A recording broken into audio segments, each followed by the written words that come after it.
Hi beautiful, here is beautiful rose flowers tutorial, and we are using a thick tissue paper and 5 tissue papers or 6 tissue papers combined will be enough to make this flower.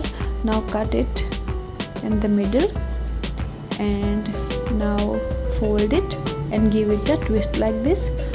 Now fold and give a twist and keep on repeating the same process. It is very easy to follow, so keep on folding and twisting like this till the end.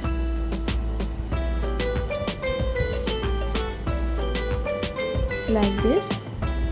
Now fold from its one edge to the other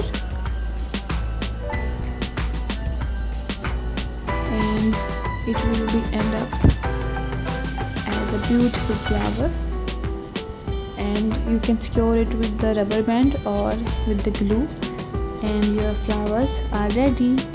These are so beautiful and very easy to make. I hope you are going to like this tutorial. Thanks for watching.